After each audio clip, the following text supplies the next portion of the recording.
आइए आज थोड़ा सा समझते हैं कि जो बच्चे दिल्ली पुलिस कांस्टेबल की तैयारी कर रहे हैं वो चाहते हैं कि हम अब अपना ऐसा स्टडी प्लान क्या बनाएं जिससे अंतिम दिनों पर हम मैक्सिमम स्कोर कर पाए। मेरे दोस्त, अगर इस पैटर्न्स को अगर आप फॉलो करके चलोगे अंतिम दिन, तो आपके स्कोर में बूस्टअप होगा, कॉन्फिडेंस बढ़ेगा और आपकी जो है नंबर भी बढ़ेंगे। तो साथियों, आते हैं कि आप 70+ मार्क्स दिल्ली पुलिस कांस्टेबल में कैसे लाए। लास्ट के 30 से 35 दिन जो बचे हुए हैं उसमें आपको 7 से 8 घंटे स्टडी किस प्रकार करनी है। तो जो बच्चे दिल्ली पुलिस कांस्टेबल की तैयारी कर रहे हैं, जरूर जो है वीडियो देखना और चैनल को सब्सक्राइब भी करना, बेल आइकन दबाना मत भूलना। मेरे भाई, सबसे पहले आपको क्या करना है कि अभी तक जितने एग्जाम एसएससी ले चुका है, खासकर ईडीक्यूटी, उनके क्वेश्चंस आपको प्रैक्टिस करने। जैसे ईडीक्यूटी ने सिलेक्शन पोस्ट का एग्जाम लिया, स्टेनो का एग्जाम लिया और सीजीएल का एग्जाम, तो आपको क्या करना है कि सबसे पहले इनके क्वेश्चंस प्रैक्टिस करने। इतना ही करके आपको जाना है। पहला काम आपको इससे उठाओ, सिलेक्शन पोस्ट के जितने भी पेपर हुए हैं इन सभी पेपर को प्रैक्टिस करना है मैथ्स में। मैं पहले मैथ्स की बात करता हूँ।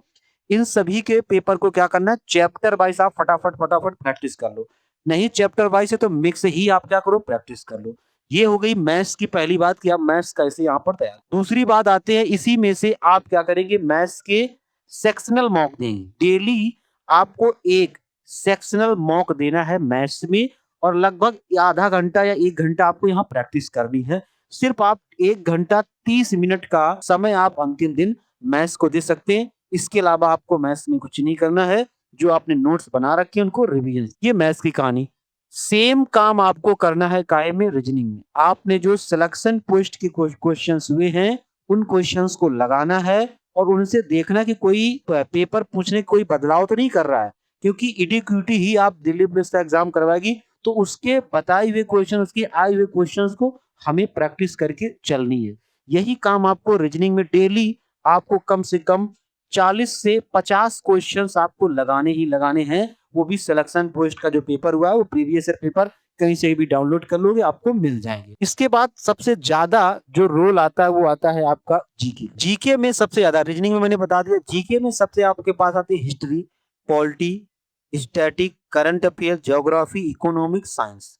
तो आप ये चीज काउंट डाउन करें कि ये देखें कि ईडीक्यूटी जो है ना पेपर किससे ज्यादा, ये एमटीएस वाले भी यहाँ देख सकते हैं ये कि पेपर के पैटर्न में सबसे ज्यादा कहां से क्वेश्चन पूछा ईडीक्यूटी ने, क्योंकि इसके पहले टीसीएस एग्जाम करवाती थी। तो अगर मैंने जो एनालाइज किया, मैंने जो देखा चीजों को, वो सबसे ज्यादा आपके पॉलिटी से, और फिर आपके जो है, फिर आपके हिस्ट्री से, और फिर आपके करंट अफेयर से, और आपके कुछ क्वेश्चन इससे और कुछ क्वेश्चन इससे, यानी इन जो है पांचों से सबसे ज्यादा क्वेश्चंस पूछे गए।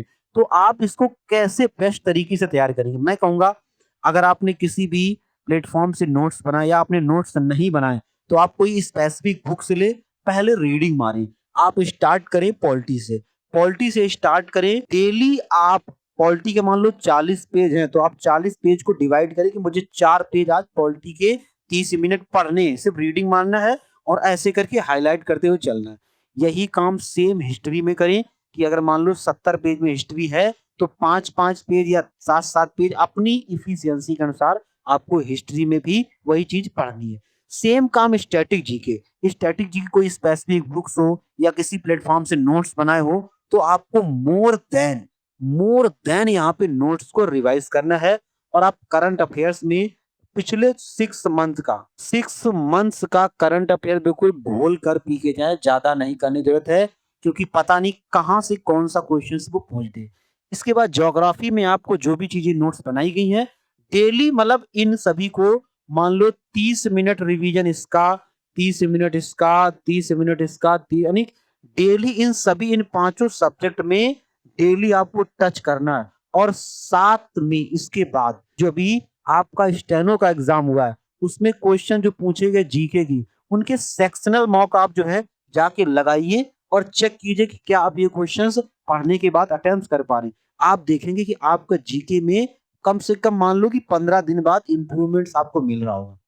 यही सेम काम मेरे भाई आपको कंप्यूटर्स में, क्योंकि 10 नंबर का कंप्यूटर्स है, तो जो आपके पास नोट्स हैं डेली रीडिंग मारना है कि आज मुझे एक्सेल खत्म करना है, आज मुझे एमएस वर्ड खत्म करना है, आज मुझे शॉर्टकट की मुझे रटनी पूरी।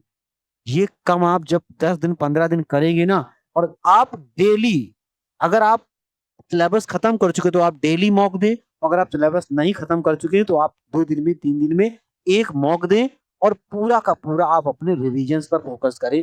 इस प्रकार आप देख पा रहे होंगे कि डेली आपको 7 से 8 घंटे स्टडी का टाइम आपका बनेगा। ये आपको अंतिम समय करना ही करना है। अगर आप ये चीज़ नहीं करेंगे, तो आप समझ लो कहीं कि लोगों से पीछे हो जाएँगे। चाहे आप दिल्ली पुलिस की तैयारी कर रहे हो, चाहे एमटीएस की किसी भी एग्ज़ाम की तैयारी कर रहे हो, ये आपको फार्मा ये सारी चीज़ें आपको बनाकर चलनी है हर सब्जेक्ट में। और मैथ, रीजनिंग एक ऐसा सब्जेक्ट है जो सिलेक्शन आपको दिलाता है। ये सब अपडेट्स पाने के लिए, चीज़ें सीखने के लिए आप जो है सब्सक्राइब कर सकते हैं ना।